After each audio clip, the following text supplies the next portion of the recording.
हरे कृष्ण। ओम क्लीम कृष्णाय नमः। कार्तिक मास की कथा सुनने वाले सभी भक्तों का आज तीसरे दिन की कथा में स्वागत है। भगवान श्री हरि विष्णु और माँ लक्ष्मी की कृपा सदा आपके घर पर बनी रहे।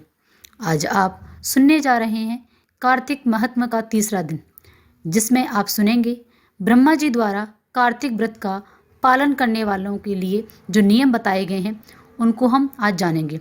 जैसा कि विदित है, कार्तिक मास की अधिष्ठात्री देवी हैं श्रीमती राधा रानी। श्रीमती राधा रानी का स्मरण करते हुए कथा का रसापान करेंगे। बोलो श्रीमती राधा रानी की जय। पुराणों में कहा गया है कि भगवान नारायण ने ब्रह्मा जी को, ब्रह्मा जी ने नारद जी को और नारद जी ने महाराज पृथु को कार्तिक मास के सर्वगुण संपन्न महामहात्म के संदर्भ में बताया। कार्तिक मास में 7 नियमों का विशेष ध्यान रखा जाता है, जिन्हें करने से शुभ फल प्राप्त होते हैं और मनोकामना पूरी होती है। तो चलिए आइए सुनते हैं इन 7 नियमों को। सबसे पहला, दीपदान। धर्मशास्त्रों के अनुसार कार्तिक मास में सबसे प्रमुख काम दीपदान करना बताया गया है। इस माह में नदी, पोखर, तालाब स्नान आदि के बाद दीपदान किया जाता है। इससे पुण्य की प्राप्ति होती है। साथ ही साथ तुलसी महारानी और दामोदर भगवान को भी दीपदान किया जाता है। दूसरा नियम, तुलसी पूजा। इस नियम में तुलसी पूजा करने तथा सेवन करने का विशेष महत्व बताया गया है। वैसे तो हर मास में तुलसी का सेवन व आराधना करना श्रेयस्कर होता है, लेकिन कार्तिक मास में तुलसी का पूजन अति महत्वपूर्ण होता है। पूजा करने के कई सारे लाभ प्राप्त होते हैं। तीसरा नियम, भूमि पर सोना। भूमि पर सोना कार्तिक मास का तीसरा प्रमुख बताया गया। जो लोग व्रती होते हैं वह लोग भूमि पर सोकर मन में सात्विक भाव लाते हैं तथा अन्य विकार भी समाप्त हो जाते हैं। चौथा नियम, तेल लगाना वर्जित होता है। कार्तिक महीने में केवल एक बार नरक चतुर्दशी, कार्तिक कृष्ण चतुर्दशी के दिन ही शरीर पर तेल लगाना चाहिए, बाकी दिन नहीं लगाना चाहिए। कार्तिक मास में अन्य दिनों में तेल लगाना वर्जित माना गया है। पांचवा नियम, दालें खाना कौन कौन सी मना होती है। कार्तिक महीने में द्विदलहन अर्थात उड़द, मूंग, मसूर, चना, मटर, राई आदि खाना नहीं चाहिए। छठा नियम, ब्रह्मचर्य का पालन करना चाहिए। कार्तिक मास में ब्रह्मचर्य का पालन अति आवश्यक बताया गया है। इसका पालन करने पर पति पत्नी को दोष नहीं लगता है। इसके अशुभ फल भी प्राप्त नहीं होते हैं। सातवां नियम, कार्तिक मास का व्रत करने वाले लोगों को चाहिए कि वे तपस्वियों के समान व्यवहार करें, अर्थात कम बोलें, किसी की निंदा न करें, वाद विवाद में न पड़ें, मन पर संयम रखें। तो इस प्रकार ये तो कुछ विशेष नियम थे जिनका जो लोग कार्तिक महीने में व्रत करते हैं उनको विशेष रूप से ध्यान रखना चाहिए। इसके बाद अब बात करते हैं आज के जो कथा है हमारे तीसरे दिन की, उसका रसापान करेंगे। बोलो श्रीमती राधा रानी की जय। सत्यभामा ने कहा, हे प्रभु, आप तो सभी कालों में व्यापक हैं, सभी काल आपके आगे एक समान हैं। फिर ये कार्तिक मास ही सभी मासों में श्रेष्ठ क्यों है? आप सभी तिथियों में एकादशी और सभी मासों में कार्तिक मास को ही अपना प्रिय क्यों बताते हैं? इसका क्या कारण है? भगवान श्री कृष्ण ने कहा, हे भामिनी, तुमने बहुत अच्छा प्रश्न किया, मैं तुम्हें इसका उत्तर अवश्य दूंगा, ध्यान पूर्वक सुनो।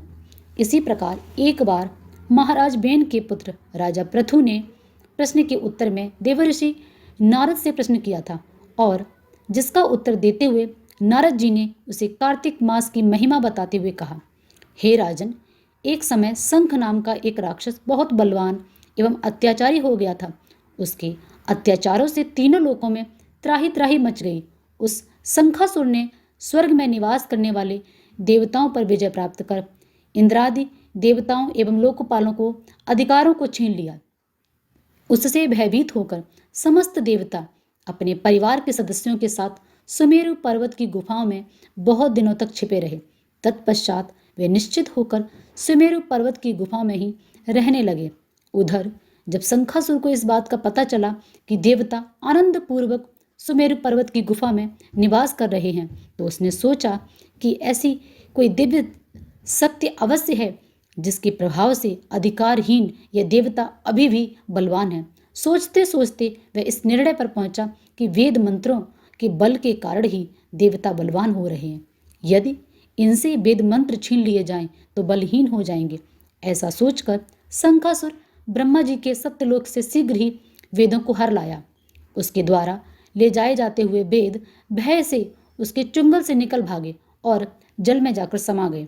शंखासुर ने वेद मंत्रों तथा बीज मंत्रों को ढूंढते हुए सागर में प्रवेश किया, परंतु ना तो उसको वेद मंत्र मिले न ही बीज मंत्र मिले। जब शंखासुर सागर से निराश होकर वापस लौटा तो उस समय ब्रह्मा जी पूजा की सामग्री लेकर सभी देवताओं के साथ भगवान विष्णु की शरण में पहुंचे और भगवान को गहरी निद्रा से जगाने के लिए गाने बजाने लगे। धूप गंध आदि का बारंबार उनके पूजन करने लगे।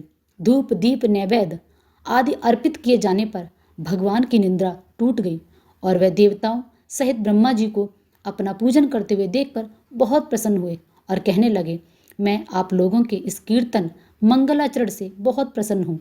आप अपना अभीष्ट वरदान मांगिए, मैं अवश्य प्रदान करूँगा।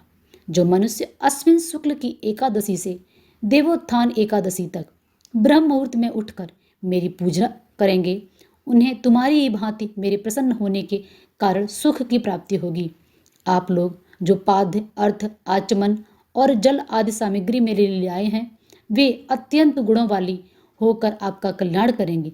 शंखासुर द्वारा हरे गए संपूर्ण वेद जल में स्थित हैं। मैं सागर पुत्र शंखासुर का वध करके उन वेदों को अभी लेकर आता हूँ। आज से बीज मंत्र और देव वेदों सहित मैं प्रतिवर्ष कार्तिक मास में जल में विश्राम करूँगा। अब मैं मत्स्य का रूप धारण करके जल में जाता हूँ। तुम सब देवता भी मुनीश्वर सहित मेरे साथ जल में आओ। इस कार्तिक मास में जो श्रेष्ठ मनुष्य प्रातःकाल स्नान करते हैं, वे सब यज्ञ के से भी ज़्यादा महत्वपूर्ण हैं। भली भांति नहा लेते हैं वे देवेंद्र।